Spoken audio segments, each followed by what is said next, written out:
Nazywam się Hubert Grupa, jestem dziennikarzem muzycznym.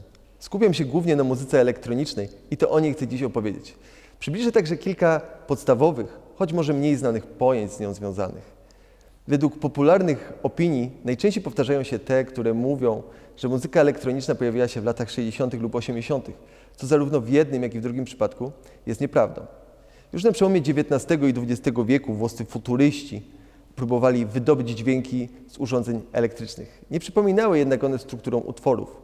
Na te należało poczekać do lat 20. XX wieku. Wówczas pojawienie się pierwszych instrumentów elektronicznych, które w przeciwieństwie do urządzeń o niemuzycznym przeznaczeniu pozwalało na skomponowanie pierwszych kompozycji. Pojawienie się taśmy magnetycznej w latach 30. pchnęło rozwój muzyki elektronicznej na jeszcze szybsze tory. Rozwiązanie to pozwalało na modyfikowanie zarejestrowanego już dźwięku, np. poprzez zmianę jego prędkości lub intensywności. W ten sposób powstała muzyka elektroakustyczna, będąca elementem większego zbioru, jakim jest muzyka konkretna. W jej ramach ścieżki pozornie różnych, czasem niemuzycznych dźwięków łączone były ze sobą lub nakładane na siebie. Muzykę elektroniczną w takim rozumieniu próbowały komponować m.in. Delia Derbyshire, Clara Rockmore, Joanna Bayer, John Cage, Salim Eldab czy Pierre Schaeffer. Za pionierów polskiej elektroniki uważa się Eugeniusza Rudnika i Elżbietę Sikorę, reżyserów dźwiękowych, realizatorów i kompozytorów pracujących w studiu eksperymentalnym Polskiego Radia w Warszawie. Wspomniane studio eksperymentalne Polskiego Radia, działające w latach 1957-2004, należy uważać za miejsce narodzin polskiej elektroniki. Zanim na rynek trafiły ogólnodostępne instrumenty elektroniczne, w studiu pracowano m.in. przy generatorze impulsów prostokątnych czy oscylografie. Oprócz wspomnianych Rudnika i Sikory, swoje nagrania w studiu realizowali m.in. Krzysztof Penderecki oraz Włodzimierz Kotoński i Bogusław Schaeffer, których także należy wymienić wśród rodziców rodzimej elektroniki.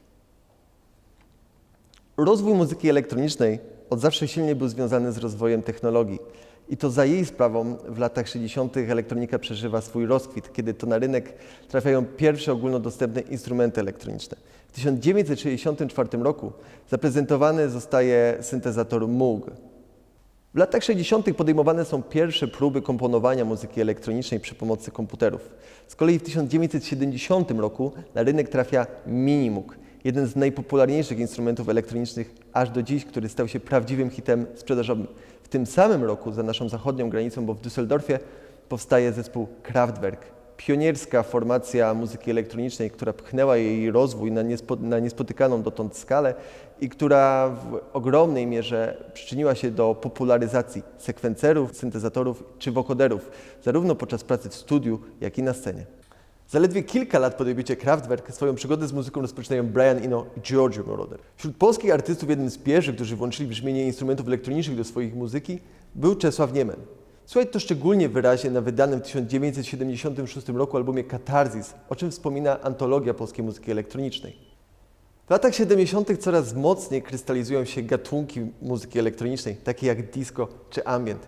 Jednak prawdziwym przełomem stają się lata 80. Ogólna dostępność instrumentów takich jak syntezatory, sekwencery, automaty perkusyjne, ale i komputerów przyczynia się do popularyzacji muzyki elektronicznej. Muzyka elektroniczna przedostaje się do głównego nurtu i staje się wiodącą dziedziną dzięki twórcom i twórczyniom takich gatunków jak m.in. New Romantic, Synthwave czy też Italo Disco, które wspinają się po drabinie popularności. Jednocześnie coraz mocniej rozwijają się niszowe gatunki, takie jak New Wave czy Industrial. W latach 80. ogólna dostępność instrumentów elektronicznych przyczynia się do ewolucji muzyki elektronicznej, która dociera coraz bardziej do Polski. Wówczas wiodącymi postaciami tego nurtu w naszym kraju są m.in. Władysław Komendarek, Sławomir Łosowski i Marek Byliński. Zwłaszcza Marek Byliński uważany jest za postać niemal kultową, która rozpopularyzowała muzykę elektroniczną nad Wisłą. Byliński, urodzony w 1983 roku w Szczecinie, po latach spędzonych w zespołach grających muzykę rockową, zdecydował się na solową karierę. W 1983 roku światło dzienne ujrzał jego debiutancki album Ogród Króla Świtu, przy nagrywaniu którego Byliński wykorzystał m.in. syntezatory Mooga, instrumenty Korga. Album ten stał się poniekąd kamieniem milowym w historii polskiej elektroniki. W W 1984 roku zaprezentowany został teledysk do utworu pochodzącego z tej płyty. Ucieczka z tropiku stała się przebojem, który na niespotykaną dotąd skalę stał się popularny wśród polskich odbiorców za sprawą m.in. tego, że często był puszczany w radiu. Sukces Ucieczki z tropiku zachęcił innych twórców, by poznawać możliwości instrumentów elektronicznych i nową stylistykę. Od połowy lat 80. wielu najbardziej znanych artystów i artystek zaczęło romansować z muzyką elektroniczną. W tym samym czasie powstają zespoły, które łączą elektronikę z popem na wzór New Romantic czy synth-popu. Gigantyczną popularność zdobywają m.in. Kombi czy Papa Dance. Historia najnowsza muzyki elektronicznej, rozpoczynająca się w latach 90., napisana jest już zupełnie w inny sposób. Ogólna dostępność instrumentów, komputerów, specjalistycznego oprogramowania i internetu sprawiły, że dziś, w 2020 roku, muzyka elektroniczna jest najpopularniejszym i największym gatunkiem muzyki na świecie.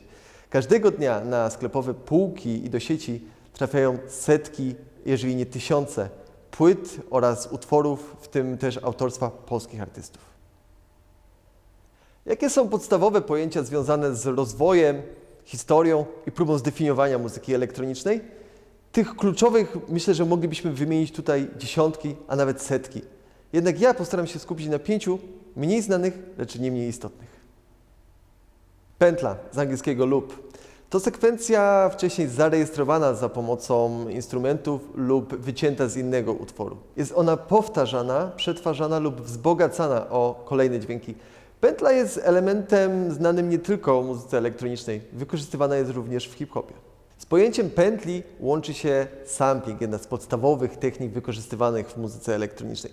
Polega ona na łączeniu ze sobą ścieżek, które wcześniej zostały zarejestrowane lub wycięte z innych utworów lub też nagrań, niezależnie czy są to nagrania muzyczne, czy na przykład nagrania natury lub maszyn. Następnie ścieżki te są przetworzone lub spreparowane tak, by móc odtwarzać je w pętli.